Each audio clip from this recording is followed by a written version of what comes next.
అందరికి వందనాలు. Praise the lord. వాక్యం వింటున్న వారందరికీ ప్రభువైన యేసుక్రీస్తు వారి శుభనామములో వందనాలు తెలియజేస్తున్నాను. నా ప్రియ సహోదరి సహోదరులారా, నిర్గమకాండము 33వ అధ్యాయము 19వ వచనం నేను మీ కొరకు చదివి వినిపిస్తున్నా. మనసు పెట్టి వినండి.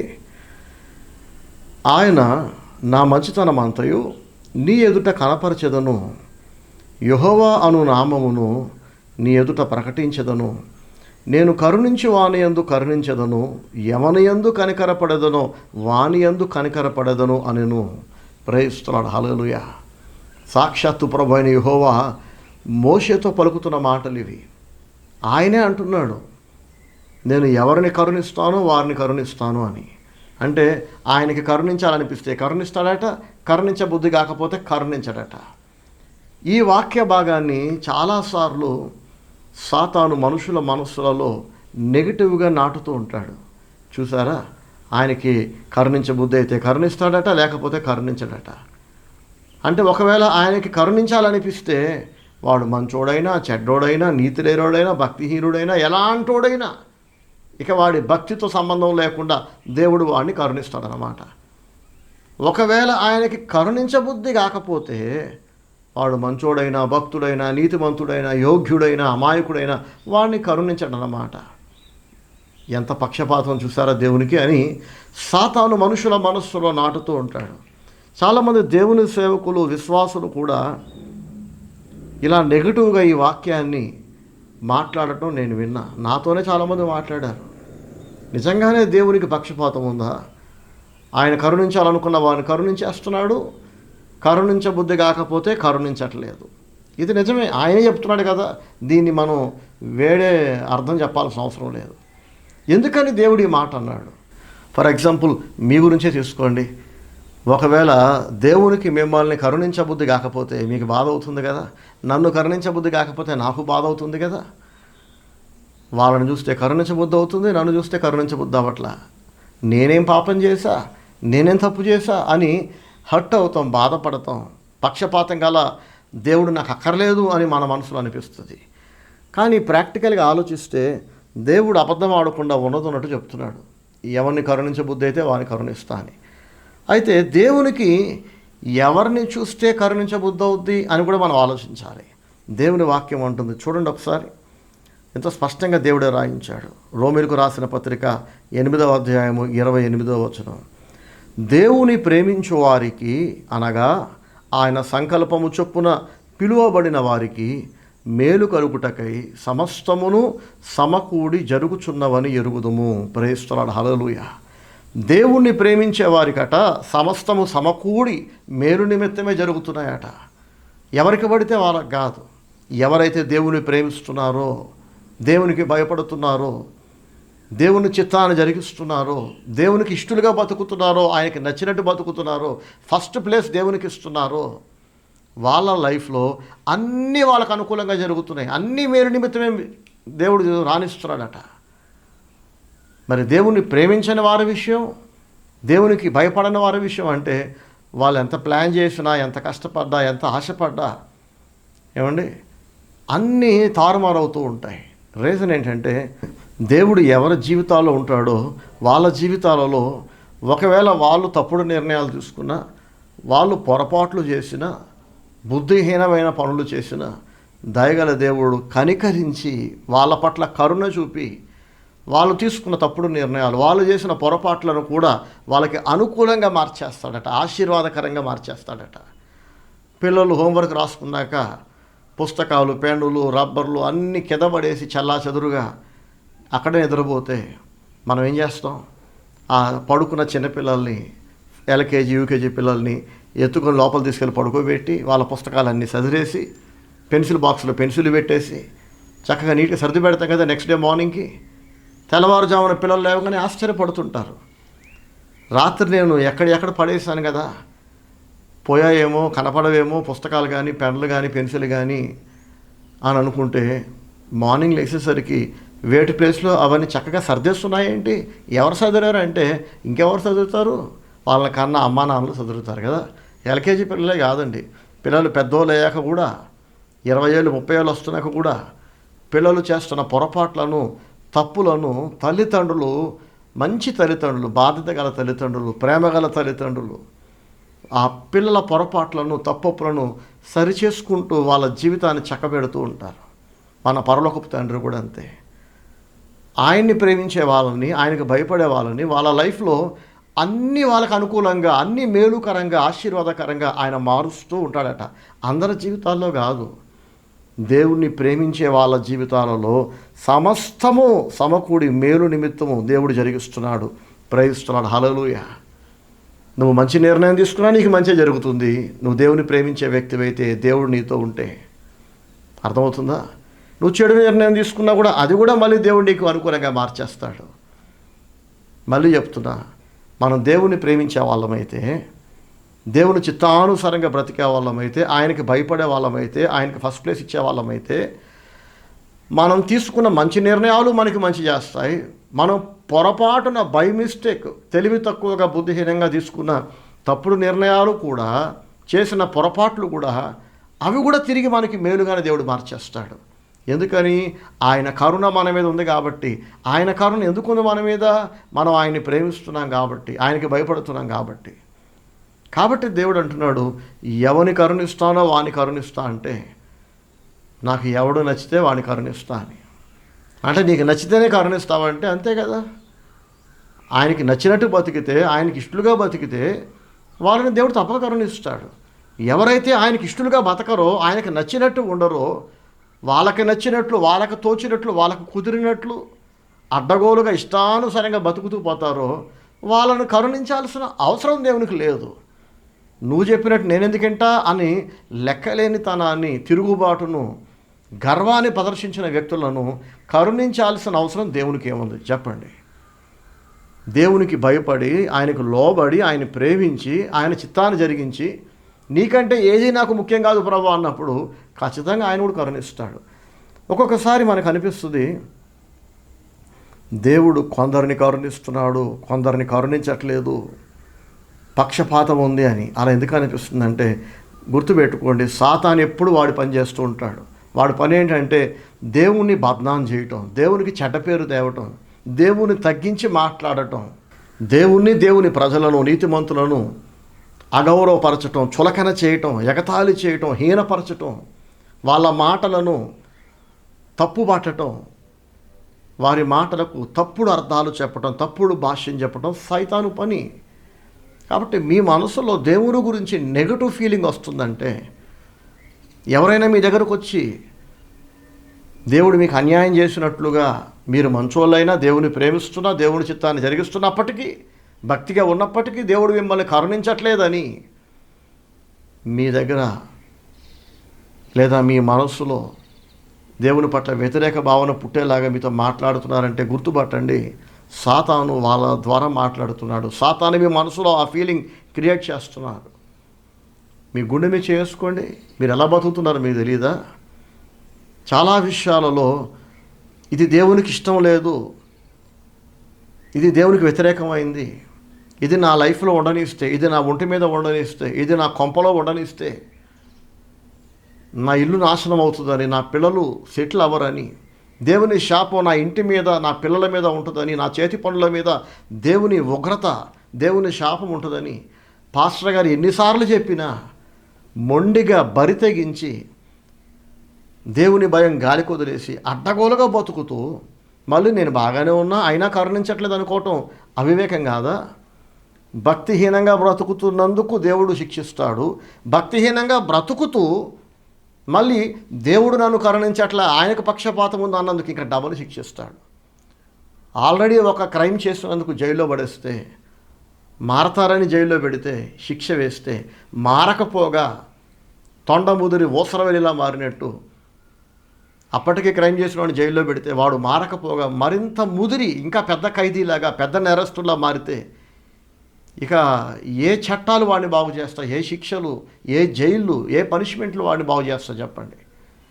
కాబట్టి మారేవాడు మారుతున్నాడు, బాగుపడేవాడు బాగుపడుతున్నాడు. మారనివాడు దేవుడు తిట్టినా మారట్లా, కొట్టినా మారట్లా, కొన్ని తీసేసినా మారట్లా, ఆఖరికి ఏదో ఒక రోజున నిత్య నరకాగ్నిగుండంలో పారేసినా అప్పుడు కూడా మారరట. మనం చూస్తాం నరకపు మంటలలో కాలుతున్న వాళ్ళు దేవుని దూషిస్తారట, దేవుణ్ణి తప్పుపడుతుంటారట, సనుగుతారట, దేవుని మీద గురుగుతారట, పళ్ళు పటపట కొరుకుతారట. భూమి మీద ఉండగా మారలేదు. అదే భక్తిహీనత, అదే తిరుగుబాటు, అదే అవిధేయత. నరకములో మారేసాక కూడా మారట్లేదట. మారే వాళ్ళు మారుతూనే ఉన్నారు, మారిన వాళ్ళు మారకుండా అలా నాశనం అయిపోతున్నారు. నా ప్రియ సహోదరి సహోదరులారా, ఆయన కరుణ నీ మీద ఉండాలంటే, ఆయన ఆశీర్వాదం నీ మీద ఉండాలంటే, ఆయన కటాక్షం నీ మీద, నీ చేతి పనుల మీద, నీ ఇంటి మీద, నీ పిల్లల మీద ఉండాలంటే నువ్వు దేవుని ప్రేమించే వ్యక్తివై ఉండాలి, దేవునికి భయపడేవాడివై ఉండాలి. ఫస్ట్ ప్లేస్ దేవునికి ఇవ్వాలి. దేవునికంటే ఏ మనిషి నీకు ముఖ్యం కాకూడదు. అలా బ్రతికి చూడు, దేవుడు తప్పక నిన్ను కరుణిస్తాడు. ఎవరిని కరుణిస్తానో వాని కరుణిస్తా అంటున్నాడు. 103వ కీర్తన 13వ వచనంలో మనం చూస్తే ఇక్కడ మరొకసారి దేవుడు నిర్ధారణ ఇస్తున్నాడు మనకి. ఆయన ఎవరిని కరుణిస్తాడు, ఎవరిని కరుణించబుద్ధి అవుతుంది, ఎవరి మీద కరుణ పుట్టదో ఈ వాక్యం ఇంకా క్లియర్ చేస్తుంది మనకి. కీర్తనలు 103వ కీర్తన 13వ వచనం. తండ్రి తన కుమారుల యొడల జాలిపడునట్లు యెహోవా తన యందు భయభక్తులు గలవారి యొడల జాలిపడును. ప్రైజ్ ది లార్డ్, హల్లెలూయా. దేవునికి మహిమ కలుగును గాక. నా పిల్లల మీద నాకు జాలి కలుగుతుంది, నా పిల్లల మీద నాకు ప్రేమ పుడుతుంది. ఊర్లో అందరి మీద ప్రేమ జాలి ఉన్నా అందరిని చదివించలేను కదా, అందరినీ సరిచేయలేను, గద్దించలేను కదండి. నాకు రైట్ లేదు. పోలీసులు తీసుకెళ్ళి బొక్కలేస్తారు. వెళ్ళి నీ పిల్లల్ని చూసుకోరా బాబు ఫస్ట్, ఊర్లో వాళ్ళందరి విషయం నీకెందుకు అని అంటారు కదా. ఎవరు ఒప్పుకోరు. ఎలాగైతే ఒక మంచి తండ్రి తన కుమారుల పట్ల ప్రేమను, జాలిని చూపిస్తాడో, యెహోవా తన యందు భయభక్తులు గలవారి యొడల జాలిపడును అని దేవుని వాక్యం సెలవిస్తుంది. ఎంత సంతోషం కలుగుతుందో ఈ మాట. తన యందు భయభక్తులు గలవారి యొడల కూడా జాలి పడకపోతే అప్పుడు మనం తప్పుపట్టాలి. నేను నీ భక్తుడే ప్రభువా, భక్తురాలి నాయన, నేను నిన్ను ప్రేమిస్తున్నా, అయినా జాలి పడవేంటి, అయినా నీ కరుణ కలగదేంటి? నువ్వు కరుణించకపోతే ఇంకెవరు కరుణిస్తారు? నాకు నువ్వు తప్ప ఎవరు లేరు కదా, నీకే ఫస్ట్ ప్లేస్ ఇస్తున్నాను కదా, నేను నీ చిత్తమే జరిగిస్తున్నా, నీ కొరకు బతుకుతున్నా, నీ కొరకు అన్నీ వదులుకున్నా, అందరినీ వదిలేసా అని మనం అప్పుడు దేవుని ప్రశ్నించవచ్చు, దేవుని అడగచ్చు, ఎందుకు ప్రభువా అని. యోబు అడిగాడు దేవుణ్ణి, నేనే తప్పు చేయలేదు, దేవుని కంటే ఎవరు నాకు ముఖ్యం కాదు, నేను నా భార్య బిడ్డలను భక్తి మార్గంలో పెంచాను, అయినా దేవుడు నా ఆస్తి తీసేశాడు, నా ఆరోగ్యం తీసేశాడు, నా పిల్లల్ని నాకు నుంచి తీసేశాడు. ఎవరి తల్లిదండ్రులనైతే నా కుక్కలకి కాపలాగా పెట్టడానికి కూడా వాళ్ళకి యోగ్యత లేదనుకున్నాను, అలాంటి వాళ్ళ పిల్లలు వచ్చి ఇప్పుడు నన్ను ఎగతాళి చేస్తున్నారు, నన్ను తప్పుపడుతున్నారు, నన్ను తిడుతున్నారు. ఎందుకు ప్రభువా నన్ను ఇలా మనుషుల చేతిలో పడేసావు? నేను భక్తిగా బతికినా, నీతిగా బతికినా, ప్రేయర్ఫుల్గా ఉన్నా, నీ కొరకే బతికినా కూడా ఎందుకు నన్ను అవమానాల పాలు చేసావు? నా ఆరోగ్యం తీసేసావు, పిల్లల్ని తీసేసావు, అన్నీ దూరం చేసేసావు నాకు. దేవుడు నాకు కనిపిస్తే నేను ఆయన్ని అడగాలనుకుంటున్నా, ఆయన్ని ప్రశ్నించాలనుకుంటున్నా అంటాడు యోబు. దేవుని తప్పు పట్ల అన్నీ తీసేస్తే కూడా ఆయనకు రైట్ ఉంది. అన్నీ ఇచ్చిన దేవునికి అన్నీ తీసేసే అధికారం కూడా ఉంది. యెహోవాకు మహిమ కలుగునుగాక అంటాడు యోబు. యోబు భార్య వచ్చి యోబుతో అంటుంది, ఇంకా ఎందుకు దేవుణ్ణి ప్రేమిస్తున్నావు, ఎందుకు దేవుణ్ణి స్తుతిస్తున్నావు? దేవుణ్ణి దూషించి చచ్చిపో. మొన్నటిదాకా నీకు అన్నీ ఇచ్చాడు కాబట్టి ప్రార్థన చేసావు, పాటలు పాడావు, స్తుతించావు. అప్పుడు ఆరోగ్యం ఉంది, పిల్లలు ఉన్నారు, ఆస్తులు ఉన్నాయి, గౌరవ మర్యాదలు ఉన్నాయి, అన్నీ కలిసి వచ్చాయి కాబట్టి దేవుడు దేవుడు అని దేవుని స్తుతించామంటే అర్థం ఉంది. కానీ ఈరోజు మనం నమ్మిన దేవుడు, మనల్ని దీవించిన దేవుడు, మనకు అన్నీ ఇచ్చిన దేవుడు, ఆయన అన్నీ తీసేశాడు. ఇంకా ఎందుకు దేవుని పట్టుకుని ఏలాడుతున్నాం? ఆయన దూషించి చచ్చిపో అని యోబు భార్య ద్వారా సాతాను మాట్లాడుతున్నాడు. అప్పుడు యోబు అంటాడు, మూర్ఖురాల్లా మాట్లాడద్దు, అన్నీ ఇచ్చిన దేవునికి అన్నీ తీసేసే అధికారం కూడా ఉంది. యెహోవా ఇచ్చాను, యెహోవా తీసుకొనేను, ఆయనకి మహిమ కలుగును గాక అంటాడు. ప్రైజ్ ది లార్డ్, హల్లెలూయా.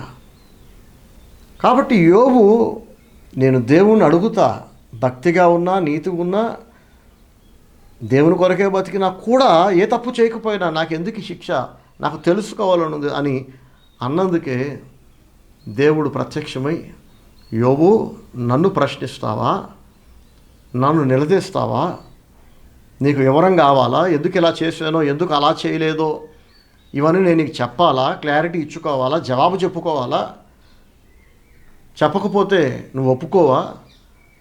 నేను నీకు జవాబు చెప్పాలంటే నేను అడిగే కొన్ని ప్రశ్నలకు నువ్వు ఆన్సర్ చెప్పు అని దేవుడు మాట్లాడేసరికి యోబు అంటాడు, తెలియక అజ్ఞానం వలన మాట్లాడాను ప్రభువా, తెలివి లేక మాట్లాడాను, ఆ మాటలు బాధలో మాట్లాడేశా, ఇదిగో నా నోటి మీద చేసుకుంటున్నా, నువ్వెందుకు ఇలా చేసావు అని నిన్ను అడిగే అర్హత నాకు కానీ ఇంక ఏ మనిషికి ఏ లోకాల్లో ఎవరికీ లేదు ప్రభు అంటాడు. నా ప్రియ సహోదరి సహోదరులారా, దేవుని వాక్యములో ఎంతో స్పష్టంగా దేవుడు రాయించాడు. చూడండి, 135వ కీర్తన 6వ వచనం, ఆకాశమందును భూమి యందును సముద్రముల యందును మహాసముద్రములన్నిటి యందును ఆయన తనకిష్టమైనది అంతయు జరిగించువాడు. ప్రైజ్ ది లార్డ్, హల్లెలూయా. ఆయన తనకి ఇష్టమైనది అంతా జరిగించేవాడట. నువ్వెందుకు ఇలా చేస్తున్నావు అని ఆయన చెయ్యి పట్టుకొని అడిగే అర్హత, నిలదీసే అర్హత ఏ మనిషికి కూడా లేదట. కాబట్టి యోబు మాత్రమే కాదండి, ఏ వ్యక్తికి కూడా రైట్ లేదు, దేవుణ్ణి అడిగే రైట్ లేదు. ఆయన అనంత జ్ఞాని అనే దేవుడు, ఆయన సర్వ సృష్టికర్త. పైన ఆకాశమందు భూమి మీద సముద్రాలలో ఆయన తనకిష్టమైనదంతా జరిగిస్తాడు. నాకు నచ్చింది, నీకు నచ్చింది, ఇంకెవరికో నచ్చింది కాదు. నాకు నచ్చలేదు ప్రభా నువ్వు చేసింది, ఎందుకు ఇలా చేసావు అని అడిగే హక్కు నీకు లేదు. ఎందుకంటే ఆయన నీ సృష్టికర్త, నువ్వు సృష్టించబడ్డ సృష్టివి. సో దీని గురించే ఇర్మియా గ్రంథంలో ఎంతో స్పష్టంగా దేవుడు ఈ మాట రాయించాడు. చూడండి, మీ కొరకు నేను చదివి వినిపిస్తా. ఇర్మియా గ్రంథము 18వ అధ్యాయము 6వ వచనం, ఇశ్రాయేలు వారలారా, ఈ కుమ్మరి మంటికి చేసినట్లు నేను మీకు చేయలేనా? ఇదే యెహోవా వాక్కు. జిగటమన్ను కుమ్మరి చేతిలో ఉన్నట్లుగా ఇశ్రాయేలు వారలారా, మీరు నా చేతిలో ఉన్నారు. ప్రైజ్ ది లార్డ్, హల్లెలూయా. ఒకరోజు ఇర్మియా ప్రవక్తను దేవుడు కుమ్మరి వాని ఇంటికి పంపించాడు. మట్టి పిసికి మట్టి పాత్రలు తయారు చేస్తారు కదా, వాళ్ళని కుమ్మరి అంటారు. కుమ్మరి ఇంటికి వెళ్ళేసరికి ఆ కుమ్మరి అప్పటికే ఎన్నో పాత్రలు తయారు చేశాడు మట్టిని పిసికి సారె మీద. అయితే ఇర్మియా వచ్చేసరికి సారె పైన ఒక పాత్రను తయారు చేస్తున్నాడు కుమ్మరి. సడన్గా అది పిగిలిపోయిందట. ఆ పాత్ర తయారవ్వలేదు, అది పిగిలిపోతే అప్పుడు వెంటనే ఆ కుమ్మరి ఆ మట్టిని తీసి మళ్ళీ పిసికి మరొక పాత్రగా చేశాడట. దేవుడు అంటున్నాడు, ఇశ్రాయేలీయులారా, ఆ కుమ్మరి చేతిలో మట్టి ఎలా ఉందో మీరు నా చేతిలో అలా ఉన్నారు. ఆ మట్టి నోరు తెరిచి కుమ్మరితో, నన్ను ఎందుకు ఇలా తయారు చేసావు, నన్ను ఎందుకు అలా తయారు చేయలేదు అని అడగచ్చా? దానికి అధికారం ఉందా? దానికి రైట్ ఉందా? ఆ కుమ్మరి ఆ మట్టి యొక్క సృష్టికర్త. ఆ కుమ్మరి అదే మట్టితో కొన్ని కొండలు తయారు చేస్తున్నాడు, కొన్ని కుజాలు తయారు చేస్తున్నాడు, కొన్ని వంట పాత్రల మూతలు తయారు చేస్తున్నాడు. ఎందుకు అలా చేస్తున్నావు అంటే తనకు అవసరం అనిపించింది, తనకు నచ్చింది. తనకి నచ్చిన పాత్ర, నచ్చిన డిజైన్లో వేరువేరు పనుల కొరకు వేరువేరు పాత్రలు చేసే సర్వ హక్కులు కుమ్మరికి ఉన్నాయి. ఈ మట్టి అడగే రైట్ దానికి లేదు. నన్ను కూడా కొండలా తయారు చేయి, నన్నెందుకు వంట పాత్రలా తయారు చేస్తున్నావు, మంచి నీళ్ళ కొండలాగా నన్ను ఎందుకు తయారు చేయట్లేదు, నీకెందుకు పక్షపాతం ఉంది? అదిగో నాకంటే ముందు మట్టి పిసికి కొండను తయారు చేసావు, తర్వాత కుజాన్ని తయారు చేసావు, నన్నేమో పొయ్యి మీద పెట్టి వంటలు వండే వంట పాత్రలా చేస్తున్నావు, నాకు ఇది నచ్చలేదు, నువ్వు నన్ను ఇలా చేయొద్దు, అలా చెయ్యి, వాళ్ళని ఎందుకు అలా చేసావు, నన్ను ఎందుకు ఇలా చేసావని మట్టి కుమ్మరితో మాట్లాడితే ఎంత కామెడీ ఉంటుందో, ఎంత అటగోలుగా ఉంటుందో, మనిషి దేవునితో నన్నెందుకు ఇలా ఉంచావు, నన్నెందుకు అలా ఉంచలేదు, వాళ్ళని దీవించినట్టు నన్నెందుకు దీవించలా, వాళ్ళని ఉంచినట్టు నన్నెందుకు ఉంచలా, నన్ను ఉంచినట్టు మరి వాళ్ళని ఎందుకు ఉంచలా అని దేవుని నిలదీస్తే ఆయన నీకు జవాబు ఇవ్వడు. జవాబు ఇవ్వాల్సిన అవసరం ఆయనకు లేదు. యోబు దేవుని ఎన్నో అడుగుదాం అనుకున్నాడు, చాలా ప్రశ్నలు వేద్దాం అనుకున్నాడు. ఎందుకంటే యోబు దగ్గరికి అతని స్నేహితులు వచ్చి అతన్ని దూషిస్తున్నారు. నువ్వు తప్పు చేసావు కాబట్టే దేవుడు శిక్షించాడు. మానవ చరిత్రలో నీతిమంతుడైన వాడు ఎప్పుడైనా శిక్షించబడ్డా, కష్టపడ్డా? పాపులే కదా శిక్షించబడేది, పాపులనే కదా దేవుడు శిక్షించేది. నువ్వు ఏ పాపం చేయకపోతే ఈ శిక్ష ఎందుకు వచ్చింది నీ మీదకి అని వాళ్ళు రకరకాల ప్రశ్నలు వేస్తున్నారు. యోబుని అవమానిస్తుంటే యోబు అంటాడు, మీరు అన్నవన్నీ నిజాలే, పాపులకే శిక్ష వస్తుంది, పాపులనే దేవుడు శిక్షిస్తాడు, నీతిమంతులనైతే దీవిస్తాడు, అన్నీ కరెక్టే. కానీ నా విషయంలో మాత్రం మీరు చెప్పింది నిజం కాదు. నేను నీతిమంతుడినే, నేనే తప్పు చేయలే, ఏ పాపం చేయలేదు. అయినా దేవుడు ఎందుకు నా ఆస్తి తీసేశాడు, నా ఆరోగ్యం తీసేశాడు, నా పిల్లలను దూరం చేశాడు, నన్ను అవమానాల పాలు చేశాడు. మీ తల్లిదండ్రులు నా కుక్కలు గాయడానికి కూడా వాళ్ళకి యోగ్యత లేదు. అలాంటి వాళ్ళ పిల్లలైన మీరు నా ముందుకు వచ్చి నాకు నేర్పుతారా? మంచి చెడులు, భక్తిహీనతతో నేర్పుతారా? మీలాంటి వాళ్ళ దగ్గర మాట్లాడే దుస్థితి దేవుడు నాకు ఎందుకు కలిగించాడో దేవుడు అడుగుతా అన్నాడు. తీరా దేవుడు ప్రత్యక్షమై మాట్లాడుతుంటే నోటి మీద చేసుకుంటున్నా అంటాడు. మనలో ఎవ్వరూ కూడా దేవుణ్ణి ప్రశ్నించే అధికారం మనకు లేదు. నువ్వెందుకు ఇలా చేసావు, ఎందుకు అలా చేయలేదు, ఎందుకు ఇలా చేయకూడదని దేవునికి మనం పాఠాలు నేర్పకూడదు. దేవుని దగ్గరికి వచ్చి నేర్చుకోవాలి, దేవుని దగ్గర తగ్గి ఉండాలి. కానీ దేవుని తప్పు పట్టడం ఇది పోయే కాలం వస్తే అన్నమాట. ఇది సైతాను మనస్తత్వం, తప్పండి. అలా ఎవ్వరు కూడా మాట్లాడకూడదు. ఇంత చదువుకున్నాం కదా, దేవుడు ఎవరిని కరుణిస్తున్నాడంటే ఆయన ప్రేమించే వాళ్ళని దేవుడు కరుణిస్తున్నాడు. అలాగే 103వ కీర్తనలో కూడా మనం చూస్తాం కదా, తండ్రి తన కుమారుల యొడల జాలిపడినట్లు యెహోవా తన యందు భయభక్తులు గల వారి యొడల జాలిపడును. దేవునికి అందరి మీద జాలి పుట్టదు. ఎవరైతే ఆయన యందు భయభక్తులు కలిగి జీవిస్తున్నారో వాళ్ళ మీద జాలి పుడుతుంది. నేను దేవుని యొడల భక్తిగా బ్రతికితే ఆయనకి నన్ను చూడగానే జాలి కలుగుతుంది. నేను బాధపడుతుంటే ఆయన సహించలేడు. దేవుని ప్రజలు కుమిలిపోతుంటే, దుఃఖిస్తుంటే, బాధపడుతుంటే దేవుడు స్పందిస్తాడు. వాళ్ళు ఇంకా ప్రార్థన మొదలు పెట్టక మునిపే వాళ్ళకి కావలసినవన్నీ దేవుడు ఇస్తాడు. వాళ్ళు బాధపడుతూ ఉండగా, ఆశపడుతూ ఉండగా, భక్తులైన వాళ్ళు మనసులో ఇంకా కోరుకుంటూ ఉండగా, వాళ్ళు ఇంకా నోరు తెరిచి ప్రార్థించక మునిపే, ఉపవాసం ఉండక మునిపే తన ప్రజల అవసరాలు దేవుడు తీర్చేస్తుంటాడు. ఎందుకంటే వాళ్ళు ఆయన్ని ప్రేమిస్తున్నారు, ఆయనకి భయపడుతున్నారు, ఆయన చిత్తాన్ని జరిగిస్తున్నారు, ఆయనకి ఫస్ట్ ప్లేస్ ఇస్తున్నారు. కానీ భక్తిహీనుల పట్ల దేవునికి జాలి కలగదు, కరుణ పుట్టదు. మీరు అడ్డగోలుగా బతికేస్తూ ఒకవేళ మీ లైఫ్లో దేవుడు ఉన్నాడు, మనుషులు ఉన్నారు. ఒకరోజు దేవునికి నచ్చినట్టు బతుకుతారు, ఒకరోజు మనుషులకు నచ్చినట్టు బతుకుతారు, మరొక రోజు మీకు నచ్చినట్టు మీరు బతుకుతున్నారు.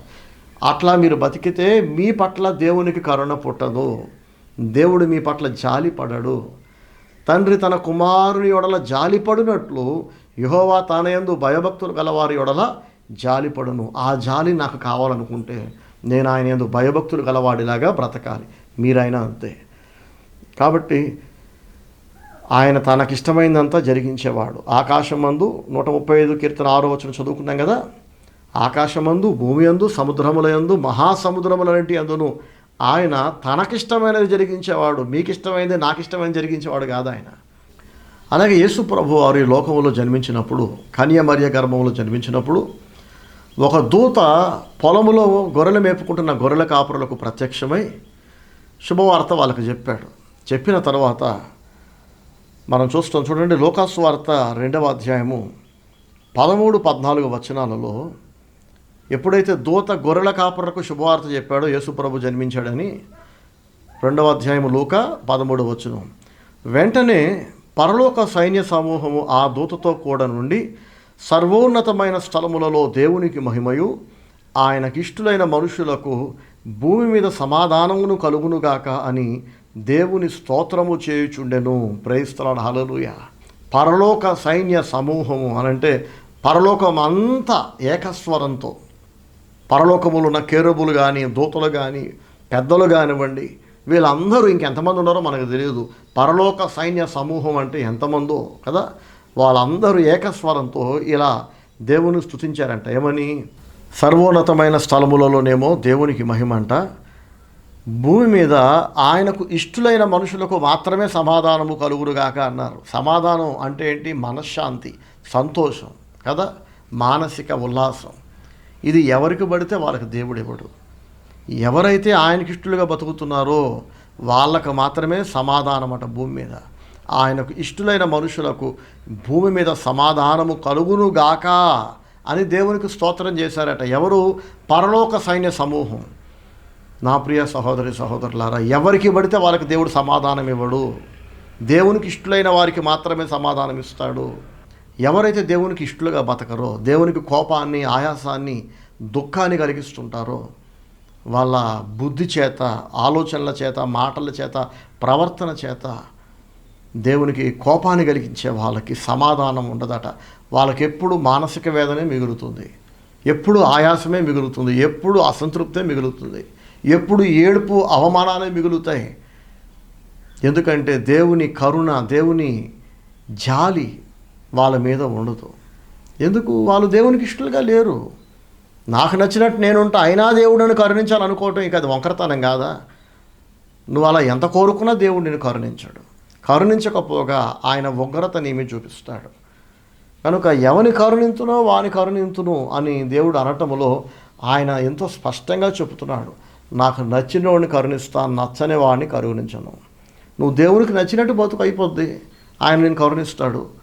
నేను దేవునికి నచ్చినట్టు బతకను, నాకు నచ్చినట్టు బతుకుతా, ఎవరికో నచ్చినట్టు బతుకుతా, ఆయన కరుణించాలంటే అది అయ్యే పని కాదు. దేవుడు కరుణించడు. దేవుడు కరుణించకపోతే నీకు మనశ్శాంతి ఉండదు, సంతోషం ఉండదు, నీ చేతి పనులు ఆశీర్వదించబడవు. నీకు తెలిసిందే కదా. కరుణిస్తున్న దేవుడు ఎవరిని ఎంత కరుణించాలో, ఎందుకు కరుణించాలో, ఎందుకు కరుణించకూడదో ఆయనకు అన్నీ బాగా తెలుసు. అందరి అంతరంగాలు చూస్తున్న దేవుడు కొందరిని ఎందుకు కరుణించట్లా? వారి అంతరంగము దేవునికి నచ్చట్లేదు. బయటికి మంచివారిగా కనిపిస్తున్న వాళ్ళందరూ మంచోళ్ళు కాదండి. ఈ విషయం నాకే అర్థమయ్యేలా దేవుడు పాఠాలు నేర్పించాడు. దేవుని సేవలో భాగంగా అన్ని కులాల వాళ్ళు, చదువుకున్న వాళ్ళు, చదువు లేని వాళ్ళు, ఆడవాళ్ళు, మగవాళ్ళు, చిన్నపిల్లలు, వృద్ధులు అందరినీ కలుస్తుంటా కదా. నా 17 ఏళ్ల వయసు నుంచి కలుస్తూనే ఉన్నా. అప్పటి నుంచి ఇప్పటిదాకా పదే పదే నేను చూస్తుంది ఏంటంటే, మంచి వాళ్ళలాగా కనిపిస్తున్న వాళ్ళందరూ మంచోళ్ళు కాదు. చాలామంది మంచి వాళ్ళ ముసుగు వేసుకున్న చెడ్డవాళ్ళు. సమాజంలో చాలా మంచి మనిషి, చాలా మంచోడు, మంచిది, ఉత్తముడు అనే పేరు తెచ్చుకున్న చాలామంది పరమ దరిద్రులు, పరమ పోరంబోకులు అన్నమాట, భక్తిహీనులు, దొంగలు. బయటికి మనుషులందరి దృష్టిలో వీళ్ళు మంచోళ్ళే, ఎందుకంటే నటిస్తున్నారు మంచోళ్ళలాగా. కానీ దేవుని దగ్గర నటన నడవదు కదా. ఆయన మనుషుల అంతరంగాన్ని చూస్తున్నాడు. కనుక మనం దేవుణ్ణి ప్రశ్నించడానికి మనకు అర్హత లేదు. నన్నెందుకు దీవించలేదు అని అంటే, నీ అంతరంగము, నీ బుద్ధి, నీ బ్రతుకు, నీ ప్రవర్తన దేవునికి నచ్చలేదు. నువ్వు దేవునికి నచ్చినట్టు లేదు నీ ఆలోచన విధానం. నీ నటన అందరూ చూసి నువ్వు మంచివాడివి, మంచిదానం అనుకుంటున్నారు. కానీ నీ అంతరంగంలో ఉన్న ఆలోచన విధానం, నువ్వేం ఆలోచిస్తున్నావు, నువ్వేం కోరుకుంటున్నావు, ఇవి దేవుడు మాత్రమే చూడగలడు కదా. మనుషులు మాటలు మాత్రమే వింటారు, చేతలు మాత్రం చూస్తారు. కానీ దేవుడు అంతరంగాన్ని చూసి, ఆ అంతరంగాన్ని బట్టి ఆయన ప్రతిఫలం ఇచ్చే దేవుడు. కనుక ఎవని కరుణిస్తానో వాని కరుణిస్తా అంటే అర్థం ఏంటంటే, ఎవని అంతరంగం, ఎవని ఆలోచన, ఎవని బుద్ధి, ఎవని బ్రతుకు దేవునికి నచ్చినట్లు, దేవునికి ఇష్టలుగా ఉంటారో దేవుడు వాళ్ళని కరుణిస్తున్నాడు.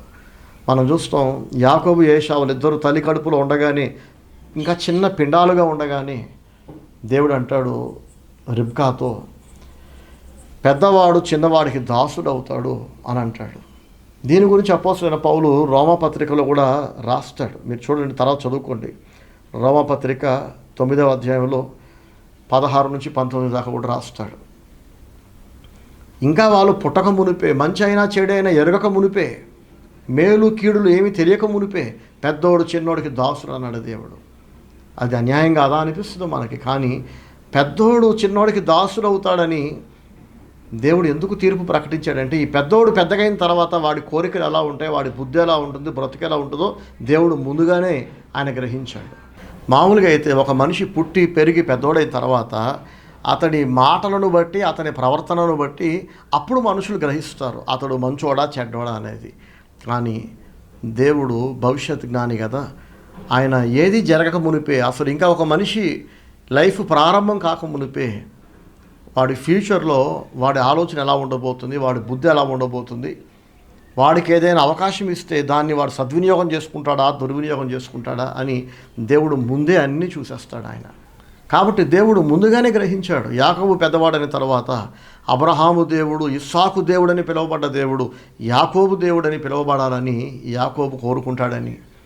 కానీ ఏశావు పెద్దవాడైన తర్వాత వాడి మనసంతా తిండి మీద, బట్టల మీద, డబ్బు మీద, శరీర సంబంధమైన కోరికల మీద వ్యభిచార మనస్సు కలిగిన వాడై దేవుడు అంటే లెక్క లేకుండా, దేవుని మీద మనస్సు లేకుండా బతుకుతాడని దేవుడు ముందే గ్రహించాడు.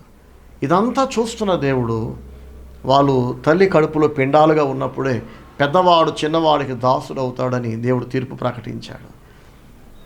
భవిష్యత్తు జ్ఞానం మనకు లేదు కనుక మనం దేవుని తీర్పులు చూస్తున్నప్పుడు, దేవుని ఆలోచన విధానం చూస్తున్నప్పుడు మనకది తప్పుగా అనిపించవచ్చు గాక. కానీ మనం భవిష్యత్తులోకి వెళ్ళలేము, గతంలోకి వెళ్ళలేము, వర్తమానంలో మాత్రమే బ్రతుకుతాం కదండి. కానీ దేవుడు గతంలోకి వెళ్ళి రాగలడు, భవిష్యత్తులోకి వెళ్ళగలడు, వర్తమానంలో మాత్రమే కాదు. ఆయన ఆల్ఫాయు ఒమేగయు అయి ఉన్న దేవుడు. అంటే భూత వర్తమాన భవిష్యత్ కాలములలో ఉండు దేవుడు ఆయన. ఆయనకి ముందే తెలుసు రాబోయే రోజులలో ఎవరు ఎలా ఆలోచిస్తారు. వీడిని దీవిస్తే, వీడి చేతికి నిండా డబ్బు ఇస్తే, వీడికి మనశ్శాంతిని ఇస్తే, వీడికి ఆరోగ్యాన్ని ఇస్తే, వీడి పిల్లల్ని లైఫ్లో సెటిల్ చేస్తే వీడు రాబోయే రోజులు ఎలా ప్రవర్తిస్తాడో దేవుడికి ముందే తెలుసు. కొంతమందిని దీవిస్తే వాళ్ళు గర్విష్ఠులై, అహంకారులై దీవించిన దేవుని విడిచిపెట్టేస్తారు. వాళ్ళు దీవించబడడానికి కారణమైన మనుషులను ఎగతాళి చేస్తారు. నువ్వు చేసింది ఏంటి అని కృతజ్ఞత లేకుండా ప్రవర్తిస్తారు. కాబట్టే దేవుడు కొంతమందిని దీవించట్ల. వాళ్ళు మంచి వాళ్ళలాగా ఎంత నటించినా, ఎన్ని నాటకాలు ఆడినా, ఎన్ని వేషాలు వేసినా దేవుడు కొందరిని ఎందుకు కరుణించట్లేదంటే వారి అంతరంగాన్ని దేవుడు చూస్తున్నాడు. రాబోయే రోజుల్లో వాళ్ళు ఎలా ప్రవర్తిస్తారో దేవునికి ముందే తెలుసు కనుక అన్నీ ఎరిగిన దేవుడు, సమస్తము తేటగా చూడగలిగిన దేవుడు కొందరిని కరుణించట్ల. కొందరిని ఎందుకు కరుణిస్తున్నాడంటే వీరిని దీవిస్తే, వీరికి అవకాశం ఇస్తే, వీళ్ళని క్షమిస్తే, వీళ్ళని, వీళ్ళ పిల్లల్ని, వీళ్ళ కుటుంబాన్ని హెచ్చిస్తే వాళ్ళు ఎంత రుణపడి ఉంటారో దేవునికైనా మనుషులకైనా కృతజ్ఞత కలిగి ఉంటారో దేవునికి ముందే తెలుసు. కాబట్టి నా ప్రియ సహోదరి సహోదరులారా, మనం దేవునికి నీతి సూక్తులు నేర్పకూడదు. ఎవరిని కరుణించాలో, ఎవరిని కరుణించకూడదో, ఎవరిని దీవించాలో, ఎవరిని దీవించకూడదో అన్నీ దేవునికి తెలుసు. కొందరినేమో దేవుడు అంతకంతకు హెచ్చిస్తుంటాడు, కొంతమందినేమో అంతకంతకు ఆయన క్షీణింపజేస్తుంటాడు. మనం చూస్తే సౌలు కుటుంబీకులకును దావీదు కుటుంబీకులకును బహుకాలం యుద్ధము జరగగా దావీదు అంతకంతకు వర్ధిల్లును, సౌలు కుటుంబము అంతకంతకు నీరసించునని రాసుంటుంది. ఎందుకు దేవుడు సౌలు కుటుంబాన్ని క్షీణింపజేశాడు, నీరసింపజేశాడు అంటే ఆ సౌలు కుటుంబాన్ని దేవుడు దీవిస్తే సౌలు చేసినట్టే మళ్ళీ వాళ్ళు కూడా అలాగే చేస్తారు. కాబట్టి అది దేవుడు ముందే చూశాడేమో కదండి. అందుకే యాకోబుని దేవుడు దీవించాడు, ఏశావును తృణీకరించాడు. ఏశావు గురించి హెబ్రీయులకు రాసిన పత్రికలో అపోస్తలుడైన పౌలు అంటాడు, ఏశావు వంటి భ్రష్టుడైన వ్యభిచారైన మీలో ఎవరైనా ఉంటాడేమో చూసుకోండి అంటాడు. భ్రష్టుడు, వ్యభిచారి, ఒక పూట కూటి కొరకు తన జ్యేష్ఠత్వాన్ని అమ్ముకున్న ఏశావు వంటి వ్యభిచారి అయిన భ్రష్టుడైన మీలో ఉండకుండా చూసుకోండి అన్నాడంటే ఏశావు ఎంత నెగిటివ్ క్యారెక్టరో మనం అర్థం చేసుకోవచ్చు. బైబిల్లో మనం చదువుతున్నప్పుడు అతను యాకోబుని క్షమించిన విధానం, యాకోబు మీద పగ తీర్చుకోకుండా వదిలేసిన విధానం, ఇవన్నీ చూస్తే ఎంత మంచోడో ఏశావు అనిపిస్తుంది కదా. ఇదంతా బయటికి కనిపిస్తున్న మంచితనం, మనుషులు చూస్తున్న మంచితనం అని దేవుడు బయటికి కనిపించేది మాత్రమే కాదు, ఆయన అంతరంగాన్ని చూసే దేవుడు. ఏశావు అంతరంగాన్ని తేటగా చూసిన దేవునికి వాడి మనస్సు, వాడి బుద్ధి, వాడి అంతరంగం, వాడి ఆలోచనలు, వాడి కోరికలు దేవునికి నచ్చల. నా ప్రియ సహోదరి సహోదరులారా, మీ అంతరంగాన్ని చూసినప్పుడు మీ అంతరంగం, మీ మనస్సు, మీ కోరికలు, మీ బుద్ధి ఎలా ఉన్నాయి? దేవుడు మిమ్మల్ని చూసినప్పుడు ఆయన కరుణ పొందదగినట్లుగా మీరు ఉంటున్నారా లేదా పరీక్షించుకోండి. ఉట్టిగా దేవుని మీద పడి ఏడుస్తూ దేవునికి పోయేదేమి లేదు కదా. సో ఆయన అన్యాయం చేసే దేవుడు కాదు. దీనివల్ల మనం నేర్చుకోవాల్సిన పాఠం ఏంటంటే, మనం మంచోళమైతే ఎవరి మీద పడి అడగకూడదు. వాళ్ళని ఎందుకు దీవించో, వాళ్ళకి ఎంత ఇచ్చో, వాళ్ళకి ఎందుకు అంత ఇచ్చో, నాకు ఎందుకంత ఇవ్వాలా అనటమే పెద్ద తప్పు. అసలు వాళ్ళకి ఎంత ఇస్తే నీకెందుకు, వాళ్ళు ఎంత దీవిస్తే నీకెందుకు? నీకు దేవునికి మధ్య ఉన్న సంబంధం, నీకు ఎంత ఇవ్వాలో ఎంత ఇవ్వకూడదో దేవునికి బాగా తెలుసు. నీ గురించి నువ్వు ఏడు, ప్రభువా నన్ను దీవించు, నా పిల్లలు దీవించు, నా చేతి పనులు దీవించు అని. వేరే వాళ్ళతో పోల్చుకుంటే, కంపేర్ చేసుకుంటే అది దేవుడు పెద్ద నేరంగా పరిగణిస్తాడు. ఎవరితో పోల్చుకోకూడదు, ఎవరితో కంపేర్ చేసుకోకూడదు. దేవుడు ఎవరికి ఎప్పుడు ఎంత ఇవ్వాలో, ఎవరిని ఎప్పుడు హెచ్చించాలో, ఎవరిని ఎప్పుడు దీవించాలో, ఎవరిని ఎప్పుడు ఎంత తొక్కాలో, ఎంత అనగదొక్కాలో, శిక్షించాలో, ఉన్నది తీసేయాలో, లేనిది ఇవ్వాలో అన్నీ ఆయనకు తెలుసు. మనం చేయాల్సిందల్లా ఒకటే, దేవుని కరుణ, దేవుని కటాక్షం, దేవుని దయ మన మీద ప్రసరించేలాగా మనం ఆయనకి ఇష్టలుగా బతకాలి, ఆయనకి నచ్చినట్టు బతకాలి, ఆయనకి ఫస్ట్ ప్లేస్ ఇవ్వాలి, ఆయనకి భయపడాలి. అప్పుడు తప్పకుండా ఆయన మనల్ని కరుణిస్తాడు. God bless you all. Praise the Lord. Amen.